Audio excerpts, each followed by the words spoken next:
Wonder Woman 783, Becky Cloonan and Michael Conrad writing with Marcio Takara on the art. We got all the glass Wonder Woman copies still flying around. This issue we have Shining Knight. I mean, who's wearing the helmet and so on? Yeah, he's wearing the armor, but it's definitely not Sir Justin. Yeah. But funnily enough, I was reading Stars and Stripes, and I just got to the Sir Justin stuff there, and I was getting whiplash. Yeah, because that's good stuff, though. So Dr. Psycho is obviously behind this new Shining Knight, and sends him after Wonder Woman, who's dealing with all the copies. And we have this, what was this guy called? The new villain, Mirror Image. What I say? Yeah, let me see. It was. I don't think they mentioned his name in this issue. It was bugging me, but so he's still behind things. He's still got all these things going. We know the Hall of Mirrors is there. We know that the copies are coming from there, which is something that Etta and the others are trying to find. I did laugh a little bit when it mentioned, "Hey, Etta and Steve have been working with Checkmate." Like, yeah, all right, oh sure, whatever, calm down. Whatever. Yeah. It's like go see Checkmate headquarters. It's like I'm not going to go and see Checkmate. Thank you very much. Yeah. But so all these copies are in the city, and I actually, do you know what? I really appreciated this page that just sort of pointed out that she's having a hard time getting up to the roof on the stairs, because it would be tiring as shit, and I can sympathize. This is a normal person from the dang stair machine. Yeah, truth. As someone that works out multiple times a week, going to play football today is not the same as the treadmill. Yeah, whatsoever. Oh, no, for sure. So. I will say this scene here with them on the rooftop with speaking did have the most clunky line of dialogue I've felt in this book in a while. It's where it's like dupes, like duplicates. Yeah. But it felt like it was a really natural thing when Diana just said, "Oh, keep these dupes occupied. They don't attack civilians." It was there. It was like okay, I had a flow to it, and then we had to. Oh, we best stop and interrupt that in case anyone didn't quite understand what they were. And I felt the writing. I think it's a fairly relatively minor complaint, though, because I think the rest of the scene where Steve and Diana interact for the first time in this story, I think lands. Yeah. I think it does. It does. It's why this stood out to me. I think in general because it felt so clunky and. Oh no! I didn't have a problem with it. I don't think it's felt clunky in its dialogue at any point. But I don't think that dupes in the pejorative term, like for a foolish person, right? That's not a word Diana would usually use to describe people. So Etta being like, oh, dupes, like duplicates, that worked for me. I didn't have an issue with it. I think it's because it was already in context that she was talking about the dupes as because in context. Oh, we got to keep these occupied. Right. It felt weird to then interrupt that afterwards. All right. I'm not gonna argue there because I forgot the these was there. Not like she said the dupes, but yeah. So, but Shining Knight lands on the roof and keeps Diana occupied. So, ultimately, Steve is like, okay, we should go help take care of the city and stuff. Diana's got this with possibly dead man. Oh man, Takara's art here in that where she has the lasso after she blocks, and just the whole pose here. And it's so very Wonder Woman. It's when she takes off the tiara and throws it at the head. Really enjoying how this is treating the lasso in this issue. Because it's not like a rope. It's not got the segmented parts like you traditionally see. It's just treated like a ribbon, and it feels more elegant. Yeah. Yeah. And then all the Mirror Diana shop, and basically this confuses Shining Knight enough that he's like. Well, and I say confused. Broadly, the idea being that he'll agree to kill all these because these are also all Wonder Women. Yes. Also, Shining Knight calling Steve going "Begone, wayface churl." Yeah, that's a good insight. Yeah, I really enjoyed this fight scene both between Shining Knight and whoever the Shining Knight is and Wonder Woman, and also them teaming up against the reflections. I thought all the art looked really great here. Oh yeah, Takara, it's all great. I just want to speak real quick on the whole Dr. Psycho and what he represents in the story, and the whole idea that he has toxic masculinity, right? Mm-hmm. And who does he get to take on this icon of she's not really femininity, right? But it's Wonder Woman. The complete opposite of toxic masculinity is a shining knight, right? It's like this knight in shining armor, a white knight, if you will, who seems to be all honorable, but is doing the work of the guy that represents toxic masculinity. And I love that touch here. You know, that even do someone think that it's going to be someone we know under there. I Not just, that it has to be someone that we know. It's just the idea that I would guess so. I would guess it's going to be someone. maybe, but that wasn't my point. My point was that the fact that like how something like toxic masculinity can pervert something like Shining Knight, like this hero that we associate with justice and fairness and all these other chivalrous things, but like this idea from Dr. Psycho is what sends him after Wonder Woman as his enemy. You know, that his chivalry is threatened by someone like Diana. So I just love that overall take here. And so to see him, so the fact that they end up teaming up, right, to take on these fake copies of her, I really like how that works. Yeah, I mean, ultimately, once this being is influenced by a better force, like he will be convinced of the right way, effectively. You know, it's a fine idea. All the art looks great, though. The fighting looks great. It flowed really quickly. It was a really quick read. Last couple of pages, I assume, is more about teasing the event coming up, because Hippolyta is like, "Oh, Diana, something's wrong. You have to come back home." And obviously, it ties it in by having like one of the reflections show up, and Hippolyta smashes it. But so creepy, the way that Takara draws the duplicates with the dead eyes.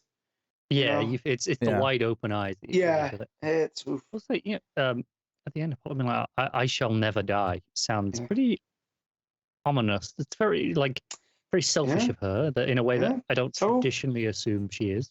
No, but so we're getting, like, from what I can gather from Wonder Girl and the Trial of the Amazons from the backup, though, is that Themyscira has been not poisoned but corrupted by something, and maybe it has to do with it having the portal to Tartarus there where they kept Ares or whatever. But there's definitely a vibe that I'm just flicking through it, and I'm seeing the very last panel. Is saying, we will win immortality for every Banu Migdal system. So I'm assuming that's the idea, is the different tribes are competing for immortality, which is why Hippolyta is saying, "Well, oh no, we're gonna live forever." So do you want to rate the main issue first, or you just want me to talk about? Yeah, we'll do it at the end. You go to the backup. Okay, so in the backup, we've got. I had to refresh. It had been a minute. I had forgot, but we'd seen in the first couple of these backups that the Banu Migdal, they're not quite the same as the Amazons. They are, these earthbound, men's world women that seek them out. And so they're not immortal like the Themysciran Wonder Woman or Amazons. And so what this sets up is that they're talking to one of their oracles, and she goes into a trance, and she starts talking about like this end of times prophecy where the lion and the wolf are fighting for control, and that entropy infects the sacred land and death stalks the first, and they're all wrapped up around a snake that's eating its tail. And from what we just saw in the solicits, right, with some of those covers, is that this is what kind of the war, I feel like the Trial of the Amazons is going to be, is like who, like, and all the things that have gone wrong with Themyscira over the course since, let's even say, Rebirth, is like who's the heir to what the Amazons are supposed to be for.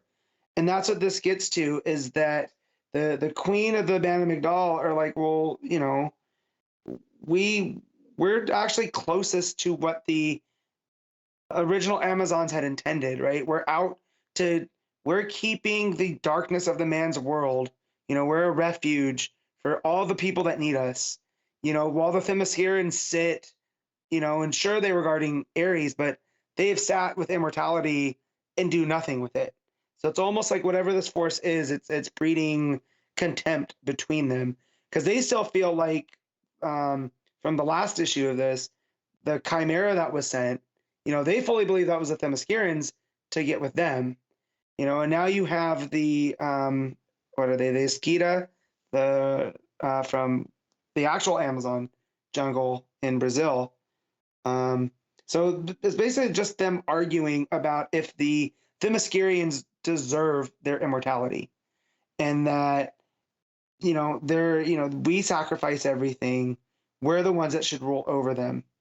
And then Artemis, talks about, that's the whole reason that Atalanta had come to the Band of Migdal was to kind of forge this not equality, but understanding between them so they could be on the same page.